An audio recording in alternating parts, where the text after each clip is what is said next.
नमस्कार दोस्तों, आज हम एमपीपीएससी का एक महत्वपूर्ण टॉपिक भारत निर्वाचन आयोग के बारे में चर्चा करेंगे, जो कि एग्ज़ाम पॉइंट ऑफ व्यू से काफ़ी इम्पोर्टेंट है। एक ना एक क्वेश्चन 100% इस टॉपिक से आता ही आता है।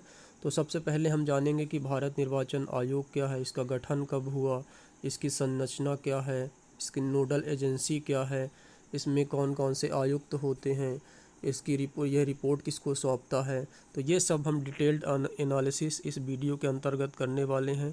कृपया ध्यान से पूरा वीडियो देखिए, आपसे एक भी क्वेश्चन नहीं छूटेगा इस टॉपिक से, ये मेरा दावा है। सबसे पहले हम डिस्कस करते हैं भारत निर्वाचन आयोग।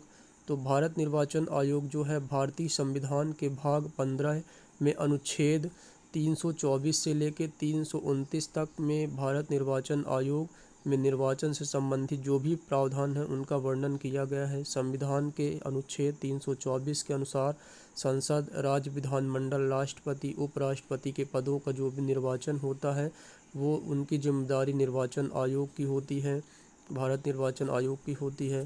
निर्वाचन आयोग एक अखिल भारतीय संस्था है, अतः यह केंद्र एवं राज्य दोनों के लिए समान होता है। निर्वाचन आयोग एक स्थायी एवं संवैधानिक निकाय है। संवैधानिक निकाय मतलब जिसका कि संविधान में वर्णन किया गया है। दो प्रकार के निकाय होते हैं, एक संवैधानिक निकाय, एक संविधिक निकाय। तो संवैधानिक निकाय मतलब जिसका संविधान में वर्णन है। इसका गठन संविधान द्वारा देश में स्वतंत्र एवं निष्पक्ष चुनाव संपन्न कराने के उद्देश्य से किया गया है। राज्यों में होने वाले पंचायत एवं जो निगम के चुनाव होते हैं इनका निर्वाचन आयोग से कोई संबंध नहीं है। इसके लिए भारत निर्वाचन के लिए भारतीय संविधान में अलग से राज्य निर्वाचन आयोग की व्यवस्था की गई है, उसको भी हम डिटेल में बाद में पढ़ेंगे। भारत निर्वाचन आयोग का जो स्वरूप है वो हमने पढ़ लिया कि संवैधानिक है। इसका गठन अनुच्छेद 324 के तहत हुआ है। इसकी संरचना हम बता दें कि इसमें एक मुख्य आयुक्त होता है और दो अन्य आयुक्त होते हैं। इसकी नोडल एजेंसी जो है वो विधि एवं न्याय मंत्रालय है। इसका मुख्य आयुक्त व अन्य आयुक्त जो होते हैं वो राष्ट्रपति के द्वारा नॉमिनेट किए जाते हैं। मुख्य आयुक्त और जो अन्य आयुक्त होते हैं उनका जो कार्यकाल होता है वो 6 वर्ष या 65 वर्ष जो भी पहले हो। मुख्य आयुक्त और अन्य आयुक्तों का सेवा शर्तों का निर्धारण राष्ट्रपति के द्वारा होता है। ये रिपोर्ट जो है वो संसद को सौंपता है। प्रथम मुख्य चुनाव आयुक्त सुकुमार सेन थे और प्रथम महिला मुख्य चुनाव आयुक्त BS रमा देवी थी और वर्तमान में अभी सुशील कुमार इसके पहले था। राजीव कुमार जो है वर्तमान मुख्य चुनाव आयुक्त हैं। चलिए हम डिटेल में इसको आज पढ़ते हैं। भारत के संविधान निर्माताओं ने देश में चुनाव कराए जाने के लिए एक स्वतंत्र संवैधानिक प्राधिकरण की व्यवस्था की है, जिसे भारतीय निर्वाचन आयोग चुनाव आयोग के नाम से जाना जाता है। भारतीय संविधान के भाग 15 में अनुच्छेद 324 से लेकर 329 तक निर्वाचन संबंधी उपबंध दिए गए हैं। इनको भी हम डिटेल में पढ़ेंगे कि 324 में क्या है, 25 में क्या है, 26 में क्या है, 27, 28, 29 सभी अनुच्छेदों को हम डिटेल से पढ़ेंगे। सामान्य जानकारी बता दें कि यह एक संवैधानिक प्रकृति का है, स्वतंत्र निकाय है। इसका वर्णन भारतीय संविधान में है। अनुच्छेद 324 में इसका वर्णन है, भाग 15 में है और स्थापना 25 जनवरी 1950 को हुई। मुख्यालय इसका नई दिल्ली में है। प्रथम मुख्य निर्वाचन आयुक्त सुकुमार सेन थे और इसमें एक नोट करने वाली बात यह है कि डॉक्टर नागेंद्र सिंह जो कि निर्वाचन आयोग के अध्यक्ष थे और इनको बाद में अंतर्राष्ट्रीय न्यायालय के जज भी रहे। तो ये इम्पोर्टेंट है, पूछा जा सकता है कि ऐसे कौन से निर्वाचन आयोग के अध्यक्ष जो बाद में अंतर्राष्ट्रीय न्यायालय के जज भी रहे। तो डॉक्टर नागेंद्र सिंह। वर्तमान मुख्य निर्वाचन आयुक्त कौन है, तो वो है राजीव कुमार। अन्य जो निर्वाचन आयुक्त दो हैं वो अनूप चंद पांडे हैं और अरुण गोयल हैं। प्रथम एकमात्र महिला मुख्य निर्वाचन आयुक्त जो हैं वो हैं BS रमा देवी, जो कि 1990 में बनाई गई थी। पहली मुख्य निर्वाचन आयुक्त जो है BS रमा देवी हैं। सुप्रीम कोर्ट में आज तक कोई भी महिला जो है मुख्य न्यायाधीश नहीं बनी है। अभी तक जो है सुप्रीम कोर्ट में आज तक कोई भी महिला मुख्य न्यायाधीश नहीं बनी। न्यायाधीश बन चुके हैं लेकिन मुख्य न्यायाधीश अभी तक नहीं बनी है। प्रथम मुस्लिम अध्यक्ष जो थे इसके वो थे YSY कुरैशी जो थे वो इसके प्रथम मुस्लिम अध्यक्ष थे। निर्वाचन आयोग का चेयरमैन जो होता है वो मुख्य निर्वाचन आयुक्त होता है। निर्वाचन आयोग ने अभी अपनी स्वर्ण जयंती 2001 में मनाया था, ने 50 वर्ष जो है उन्होंने पूरे किए थे। लोकसभा और विधानसभा में किसी चुनावी प्रत्याशी द्वारा कुल वैध मतों का जो है 1/6 भाग यदि मत प्राप्त नहीं करता है तो उसकी जमानत राशि जब्त कर ली जाती है। एक फैक्ट है, नॉलेज के लिए बताया जा रहा है कि यदि लोकसभा और विधानसभा में चुनावी प्रत्याशी को कुल वैध मतों का 1/6 भाग प्राप्त नहीं होता है तो जमानत राशि जो है जब्त कर ली जाती है। प्रथम चुनाव जो हुए थे, फर्स्ट इलेक्शन, आप सबको मालूम है कि जैसे भारत देश आज़ाद हुआ तो उसके बाद पहला इलेक्शन 1951 और 52 में करवाए गए थे। पहले आम चुनाव 51-52 में हुए चुनावों में कुल मतदाताओं की संख्या में 45.7% मतदाताओं ने वोट डाले थे। टोटल 45.7% मतदाताओं ने वोट डाले थे, जो कि 1991 में बढ़कर 63% हो गए और अब निरंतर ग्रामीण एवं शहरी क्षेत्रों में पड़ने वाले वोटों का प्रतिशत बढ़ता जा रहा है। इससे यह पता चलता है कि भारत में लोगों के वोट डालने की प्रति जागरूकता बढ़ती जा रही है। पहले लोग कम पढ़ लिखे थे, पहले लोग अपने वोट की कीमत नहीं समझते थे, लेकिन अब धीरे धीरे जैसे लोगों को जागरूकता बढ़ती जा रही है तो अब निरंतर अपने वोट का सही इस्तेमाल कर रहे हैं। अब निर्वाचन आयोग, इसके प्रमुख कार्य हमने पहले बताया था एक ब्रीफ में, अब इसको डिटेल में बताते हैं कि प्रमुख कार्य इसमें राष्ट्रपति, उपराष्ट्रपति, लोकसभा, राज्यसभा, विधानसभा, विधान परिषद, इन सभी का निर्वाचन कार्य कराना है। नगर पालिकाएँ, ग्राम पंचायत के चुनाव भारतीय निर्वाचन आयोग नहीं कराता है। इसके लिए जो है राज्य निर्वाचन आयोग की व्यवस्था अलग से की गई है। इसका वेतन जो है वो मुख्य चुनाव आयुक्त एवं अन्य चुनाव आयुक्त का वेतन भत्ते जो है ये संचित निधि पर है, आधारित है। भारत की जो संचित निधि है उससे दिया जाता है और यह जो सर्वोच्च न्यायालय के न्यायाधीश के बराबर होता है। लगभग 2.5 लाख रुपये प्रति माह जो है इनको वेतन मिलता है। सभी निर्वाचन आयुक्तों के वेतन भत्ते समान होते हैं, इसमें ऐसे कोई भी ऐसा नहीं है कि किसी को कम मिलेगा, किसी को ज़्यादा मिलेगा, सभी को समान वेतन भत्ते मिलते हैं। निर्वाचन आयोग की जो संरचना है, इलेक्शन कमीशन का जो स्ट्रक्चर है, 1950 में 1989 तक चुनाव आयोग जो है एक सदस्यीय निकाय था। इसमें केवल एक ही मुख्य निर्वाचन अधिकारी होता था, लेकिन 1989 के बाद राष्ट्रपति ने 2 अन्य निर्वाचन आयुक्तों को नियुक्त किया, जिससे अब जो निर्वाचन आयुक्त हो गए हैं वो 3 हो गए हैं। एक मुख्य होता है और 2 उसके सहयोगी रहते हैं। इसके बाद 1990 में सर्वोच्च न्यायालय के आदेश पर 2 निर्वाचन आयुक्त के पद को जो है समाप्त कर दिया गया था और एक बार फिर जो है पहले की तरह एक ही निर्वाचन आयुक्त बचा था, मुख्य निर्वाचन आयुक्त। लेकिन फिर 1993 में 2 निर्वाचन आयुक्त को फिर से नियुक्त किया गया, जिसके बाद यह जो है भारत निर्वाचन आयोग एक बहुसदस्यीय संस्था के तौर पर अब भी काम कर रहा है। अक्टूबर 1993 में तत्कालीन मुख्य चुनाव आयुक्त जो थे TN शेषन, उन्होंने अन्य 2 नियुक्तों जो अन्य 2 आयुक्त हैं उनके लिए जो है समान अधिकार देने से इनकार कर दिया था। फिर वे दोनों चुनाव आयुक्त तब तक बिना किसी काम के बैठे रहे और जब तक कि 1995 में सर्वोच्च न्यायालय ने यह आदेश जारी नहीं कर दिया कि तीनों चुनाव आयुक्त समान हैं और उन्हें एक ही टीम के रूप में कार्य करना होगा। तो अब कुल मिला के एक मुख्य चुनाव आयुक्त होता है और 2 उसके अन्य चुनाव आयुक्त होते हैं, लेकिन दोनों सभी का जो काम है वो सेम है। उनको एक टीम वर्क के रूप में काम करना पड़ेगा और सभी के वेतन भत्ते भी सब सेम है। निर्वाचन आयोग के सभी कार्य सर्वसम्मति से किए जाएंगे, लेकिन यदि मुख्य निर्वाचन आयुक्त या अन्य निर्वाचन आयुक्त किसी मामले में एकमत नहीं होते हैं तो ऐसे मामले पर बहुमत से जो है फैसला किया जाएगा। जैसे मान लीजिए कि कोई केस है, उसमें कोई भी मुख्य निर्वाचन आयुक्त और अन्य निर्वाचन आयुक्त यदि एकमत नहीं है, तो जैसे 3 है टोटल, तो इसमें देखेंगे कि 2-1 से जो भी बहुमत है उसके आधार पर उसका निर्णय लिया जाएगा।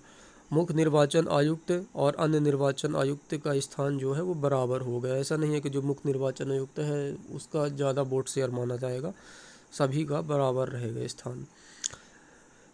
वर्तमान में मुख्य चुनाव आयोग जो है 1+2 बहुसदस्यीय निकाय है। इसमें एक मुख्य चुनाव आयुक्त एवं 2 अन्य चुनाव आयुक्त होते हैं और यह गोस्वामी समिति की अनुशंसा पर बनाया गया। एग्जाम में पूछा जा सकता है कि जो अभी भारत निर्वाचन आयोग का जो अभी बहुसदस्यीय निकाय है, तो इसमें यह किस समिति के आधार पर अनुशंसा पर बनाया गया था? तो यह गोस्वामी समिति के अनुशंसा पर बनाया गया था, जिसके अध्यक्ष दिनेश गोस्वामी थे। आर्टिकल 324 में यह प्रावधान है कि राष्ट्रपति और राज्यपाल का यह दायित्व है कि वह चुनाव करवाने हेतु आयोग को प्रशासनिक तंत्र उपलब्ध करवाए। निर्वाचन आयुक्तों की नियुक्ति के लिए कोई भी कॉलेजियम प्रणाली नहीं है। लाल कृष्ण आडवाणी ने कॉलेजियम के लिए सुझाव दिया था कि आप जो है निर्वाचन आयुक्तों की नियुक्ति के लिए भी एक कॉलेजियम प्रणाली का इस्तेमाल कर सकते हैं, लेकिन अभी वो नहीं है कॉलेजियम प्रणाली। योग्यताएं, निर्वाचन आयुक्त के लिए कोई भी योग्यता संविधान में उल्लेखित नहीं है। आईएएस अधिकारियों को इन पदों में नियुक्त किया जाता है। नियुक्ति जो होते हैं अपॉइंटमेंट, ये भारत के मुख्य निर्वाचन आयुक्त और अन्य निर्वाचन आयुक्त की नियुक्ति मंत्रिपरिषद की अनुशंसा पर राष्ट्रपति द्वारा की जाती है। निर्वाचन आयुक्तों का कार्यकाल और सेवा शर्तें संसद द्वारा निर्धारित की जाती है और उनके कार्यकाल के दौरान उन्हें अपने पद से हटाया नहीं जा सकता तथा नियुक्ति के बाद अलाभकारी परिवर्तन भी नहीं किया जा सकता। यदि एक बार उनको नॉमिनेट कर दिया गया है तो उनको कार्यकाल के दौरान उनको पद से हटाया नहीं जाएगा और नियुक्ति के बाद अलाभकारी परिवर्तन भी उसमें नहीं किया जा सकता है उनके वेतन भत्ते में। नोट: निर्वाचन आयुक्त राष्ट्रपति के प्रसाद पर्यंत पद धारण नहीं करते हैं। राष्ट्रपति निर्वाचन आयोग की सलाह पर प्रादेशिक आयुक्त नियुक्त कर सकते हैं उनकी सहायता के लिए, यदि उनको ज़रूरत पड़ती है कि हमारे राज्यों में काम ठीक ढंग से नहीं चल रहा, हमको और आयुक्तों की ज़रूरत है प्रदेश स्तर पर, तो राष्ट्रपति जो है निर्वाचन आयोग की सलाह पर प्रादेशिक आयुक्त नियुक्त कर सकता है। इसकी जो पदावधि रहती है, निर्वाचन आयोग की पदावधि का उल्लेख संविधान में नहीं है। मुख्य निर्वाचन आयुक्त का कार्यकाल जो है वो जो है 6 वर्ष या फिर 65 वर्ष जो भी है, और अन्य निर्वाचन आयुक्त जो होते हैं उनका जो कार्यकाल है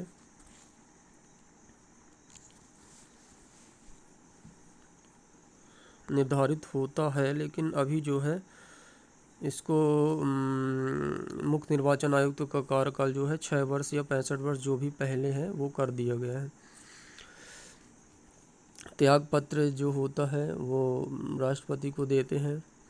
इसके बाद हटाने की प्रक्रिया, रिमूवल प्रोसेस, अनुच्छेद 324 के अनुसार मुख्य निर्वाचन आयुक्त को उस विधि से हटाया जाएगा जिस विधि से सुप्रीम कोर्ट के न्यायाधीश को अनुच्छेद 124(4) के तहत हटाया जाता है। उसका बेस होगा कि यदि उसमें अक्षमता या फिर साबित कदाचार यदि हो जाता है तो उसके बेस पर जो है उसको सुप्रीम कोर्ट के जो न्यायाधीश हैं उसके जिस तरह हटाया जाता है उसी तरह भारत के निर्वाचन आयुक्त को भी हटाया जाएगा। अनुच्छेद 324 में यह उल्लेख है कि अन्य निर्वाचन आयुक्त को मुख्य निर्वाचन आयुक्त की सिफारिश पर राष्ट्रपति द्वारा हटाया जाएगा। जो अन्य निर्वाचन आयुक्त है उसको निर्वाचन आयुक्त की सिफारिश पर राष्ट्रपति द्वारा हटा दिया जाएगा, उसके लिए अलग से कोई प्रोसीजर करने की आवश्यकता नहीं है। नोट: वर्ष 2009 में निर्वाचन आयुक्त नवीन चावला को हटाने के लिए मुख्य निर्वाचन आयुक्त एन गोपाल स्वामी ने राष्ट्रपति को पत्र लिखकर उन पर पक्षपात का आरोप लगाया था और पद से हटाने के लिए सिफारिश की गई थी, लेकिन उनको हटाया नहीं गया। अभी तक किसी भी चुनाव आयुक्त और मुख्य चुनाव निर्वाचन आयुक्त को पद से नहीं हटाया गया है। मुख्य चुनाव आयुक्त को हटाने के लिए संविधान में महाभियोग शब्द का प्रयोग नहीं किया गया है। महाभियोग शब्द केवल राष्ट्रपति को हटाने के लिए किया जाता है।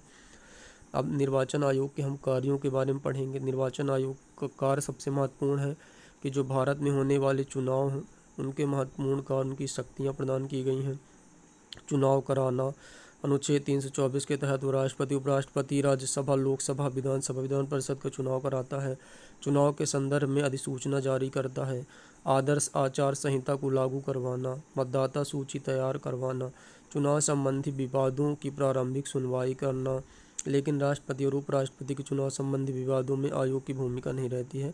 परिसीमन करना, राजनीतिक दलों को मान्यता देना, अयोग्यता का निर्धारण, आर्टिकल 102, लाभ का पद, दिवालिया, मानसिक विकृति, नागरिक नहीं, राष्ट्रपति चुनाव के परामर्श पर सदस्यता समाप्त किया जाएगा। दल बदल का आरोप संबंधी सदस्यता, सदन के अध्यक्ष द्वारा सदस्यता को समाप्त किया जाएगा। तो ये सब जो है चुनाव आयोग के कार्य हैं। निर्वाचन की तिथि और उसका समय सारणी का निर्धारण करना, आम चुनाव उपचुनाव कराने के लिए समय समय पर चुनाव कार्यक्रम तय करना, राजनीतिक दलों को मान्यता प्रदान करना, उनसे संबंधित विवादों को निपटाने के लिए उन्हें चुनाव चिन्ह आवंटित करना, सभी राजनीतिक दलों के प्रति उम्मीदवार चुनाव अभियान की खर्च सीमा को निर्धारित करना और उनकी निगरानी भी करना। निर्वाचन आयोग समय, दलों और उम्मीदवारों के लिए आदर्श आचार संहिता को निर्मित करता है। निर्वाचन के समय राजनीतिक दलों की नीतियों के प्रचार के लिए रेडियो और टेलीविज़न कार्यक्रमों की सूची निर्मित करना। सांसद सदस्यों की निहरता संबंधी मामलों पर राष्ट्रपति को सलाह देना। विधानमंडल के सदस्यों की निहरता संबंधी मामलों पर राज्यपाल को परामर्श देना। रैगिंग, मतदान केंद्र लूटना, हिंसा, अन्य अनियमितताओं के आधार पर निर्वाचन को रद्द किया जा सकता है। इसके अलावा राष्ट्रपति को सलाह देना, भारत के राष्ट्रपति शासन वाले 1 वर्ष यदि समाप्त हो जाता है उसमें निर्वाचन कराए जाएं या नहीं, उसको सलाह देना। इसके बाद लोकसभा, राज्यसभा, विधानसभा, राष्ट्रपति चुनाव के लिए मतदाता सूची तैयार करना, उनमें फेरबदल करना, संशोधन करना, नए नामों को सम्मिलित करवाना। भारत में निर्वाचन होने वाले चुनावों की प्रक्रिया, उनसे संबंधित मशीनरी का निरीक्षण करना, चुनाव आयोग की घोषणा, नामांकन पत्रों से भरे जाने संबंधित कार्यक्रम निर्धारित करना, चुनाव से पूर्व विभिन्न राज्यों में चुनाव अधिकारियों, निर्वाचन कार्यालयों की नियुक्ति करना, चुनाव से संबंधित विवादों को निपटाने के लिए अधिकारियों को नियुक्त करना, मतदान केंद्र में सामूहिक रूप से मतपेटियों लूटे जाने अथवा दूसरी गड़बड़ियों से वहां पर चुनाव रद्द करने की घोषणा करना, राजनीतिक पार्टियों को चुनाव चिन्ह वितरित करने या उनसे संबंधित विवादों से निपटने के लिए अदालत का कार्य करना, किसी विशेष परिस्थिति में राष्ट्रपति या राज्यपाल को चुनाव के लिए प्रत्याशियों योग्यता संबंधी सलाह देना। इसके अलावा चुनाव आयोग चुनाव के दौरान राजनीतिक पार्टियों की एक परिसीमन प्रत्येक 10 वर्षों में परिसीमन किया जाना चाहिए, अनुच्छेद 82 में ये दिया गया है। प्रत्येक 10 वर्षों में परिसीमन किया जाना चाहिए, अनुच्छेद 82 में दिया गया है। परिसीमन के संदर्भ में संसद कानून बनाती है, यह अनुच्छेद 327 में बताया गया है। अब तक 4 बार परिसीमन आयोग का गठन किया गया है। पहली बार परिसीमन आयोग का गठन 1952 में किया गया था, चौथी और अंतिम बार 2002 में किया गया था। जस्टिस कुलदीप सिंह की अध्यक्षता में चौथे परिसीमन आयोग का गठन अंतिम बार 2002 में किया गया था। परिसीमन आयोग देश के मुख्य निर्वाचन आयुक्त, सभी राज्य के केंद्र शासित प्रदेशों के निर्वाचन आयुक्त इस आयोग के सदस्य होते हैं। सुप्रीम कोर्ट के जज मुख्य निर्वाचन आयुक्त इसके अध्यक्ष बन सकते हैं। जब सुप्रीम कोर्ट के जज अध्यक्ष होते हैं तब निर्वाचन आयुक्त इसके पदेन सदस्य होते हैं। मुख्य निर्वाचन आयोग जो होते हैं, आयुक्त जो होता है इसका पदेन सदस्य होता है। वर्तमान में 1971 की जनगणना के आधार पर सीटों का आवंटन है तथा 2001 की जनगणना के आधार पर निर्वाचन क्षेत्रों का निर्धारण किया गया है। अभी जो भी सीटों का आरक्षण है 1971 की जनगणना के आधार पर किया गया है। भारत में 84 जो संविधान संशोधन हुआ है वो 2001 के द्वारा संविधान के अनुच्छेद 82 और 170(3) की शर्तों में संशोधन किया गया है, जिसके अनुसार देश में लोकसभा एवं विधानसभा की सीटों में वर्ष 2026 तक अभी कोई भी वृद्धि या कमी नहीं की जाएगी। निर्वाचन आयोग से संबंधित कुछ समितियां भी हैं, जैसे तारकुंडे समिति 1974 में बनाई गई थी, जिसके अध्यक्ष BM तारकुंडे थे। ये अपनी रिपोर्ट 1975 में सौंपी। इसकी 2 अनुशंसाएं इसने दी थी तारकुंडे समिति ने। पहली बार चुनाव आयोग को सदस्य के रूप में बनाने की अनुशंसा थी। दूसरा, चुनाव के लिए मतदान की आयु जो है 21 से घटाकर 18 वर्ष करने की सिफारिश की गई थी। किसके द्वारा? तारकुंडे समिति के द्वारा, जिसका गठन 1974 में किए गए। तो 1975 में इसने अपना 2 अनुशंसाएं दी थी। नोट 61 में संविधान संशोधन 1988 के द्वारा जो मतदाता की उम्र है वो 21 वर्ष से घटाकर 18 वर्ष की गई थी, जिसका जो जिक्र है अनुच्छेद 326 में किया गया है। इंद्रजीत समिति का मुख्य उद्देश्य चुनाव खर्चे सार्वजनिक कोष की व्यवस्था करना। इंद्रजीत समिति का जो मुख्य उद्देश्य था वो चुनाव के जो खर्चे हैं उसके सार्वजनिक कोष की व्यवस्था करना। श्यामलाल सकधर समिति, इसकी प्रमुख सिफारिश थी कि मतदाता का परिचय पत्र हो। संथानम समिति की प्रमुख सिफारिश थी कि न्यूनतम शैक्षणिक योग्यता अनिवार्य हो। ऐसा नहीं कि कोई भी लड़ रहा चुनाव से कम उसकी न्यूनतम शैक्षणिक योग्यता हो। दिनेश गोस्वामी समिति की सिफारिश थी कि ईवीएम का प्रयोग आरक्षण के चक्रण सर पद्धति पर हो। टीएन शेषन समिति की सिफारिश थी कि एक से अधिक क्षेत्रों में चुनाव लड़ना मना हो, मतलब एक से अधिक क्षेत्रों में चुनाव नहीं लड़ सकते। टीएन शेषन समिति की जो सिफारिश थी, अब इन्होंने सिफारिश दी, मानना ना मानना ये हमारा भारत का जो निर्वाचन आयोग है उसका काम है। मतदाता दिवस जो मनाया जाता है प्रत्येक वर्ष, वो 25 जनवरी को भारत निर्वाचन आयोग की स्थापना जब हुई थी 25 जनवरी 1950 का, उसी दिवस के अवसर पर जो है राष्ट्रीय मतदाता दिवस जो है मनाया जाता है। 2011 से इसकी शुभारंभ इसका किया गया था। मतदाता द्वारा चुनावी प्रक्रिया में भाग लेने तथा इसके लिए मतदाताओं को जागरूक बनाने के लिए यह दिवस जो है आयोजित किया जाता है प्रतिवर्ष। 11वें जो 2021 की थीम थी वो सभी मतदाता बने, सशक्त जागरूक बने। मतदाता की फ़ोटो युक्त पहचान पत्र होनी चाहिए। ये निर्वाचन आयोग द्वारा 1993 में चुनाव में जाली मतदान और कुछ मतदाताओं पर नियंत्रण के लिए मतदाता फ़ोटो युक्त पहचान का उपयोग किया गया। पंजीकृत मतदाताओं को फ़ोटो युक्त पहचान पत्र जारी करना। आधार मतदाता सूची है। इसके अलावा नवंबर 1 तारीख तक पात्रता तिथि मानी जाती है और इस तिथि को 18 वर्ष को आयु पूर्ण करने वाले जो या इससे अधिक आयु के प्रत्येक भारतीय नागरिक मतदाता सूची में शामिल होने के लिए पात्र। EVM electronic voting machine. EVM को 2 यूनिट से तैयार किया गया। वह कंट्रोल यूनिट होती है, एक बैलेट यूनिट होती है जो कि 5 मीटर लंबे तार से जुड़े होते हैं। ईवीएम में कंट्रोल यूनिट पीठासीन अधिकारी अथवा मतदान अधिकारी के पास रखी जाती है, जबकि बैलेट यूनिट मतदाताओं द्वारा मत डालने के लिए वोटिंग कंपार्टमेंट के भीतर रख दिया जाता है। कंट्रोल यूनिट अपनी मेमोरी के परिणाम को तब तक स्टोर करती है जब तक कि वह डेटा वहां से क्लियर नहीं कर दिया जाता। ईवीएम का सर्वप्रथम प्रयोग 1982 में केरल के पारुल विधानसभा में 50 बूथ में किया गया था। ईवीएम का प्रयोग प्रथम करने वाला जो राज्य है वो केरल है, कभी क्वेश्चन आ जाए। वर्ष 1998 में मध्य प्रदेश में 5, राजस्थान में 5, दिल्ली में 6 विधानसभा के जो चुनाव बड़े पैमाने पर ईवीएम का प्रयोग किया गया था। और वर्ष 1999 में ईवीएम का प्रयोग पूरा चुनाव कराने में प्रथम राज्य जो था गोवा था। पूरा चुनाव जो है 1999 में जो गोवा राज्य का हुआ था ईवीएम के माध्यम से किया गया था।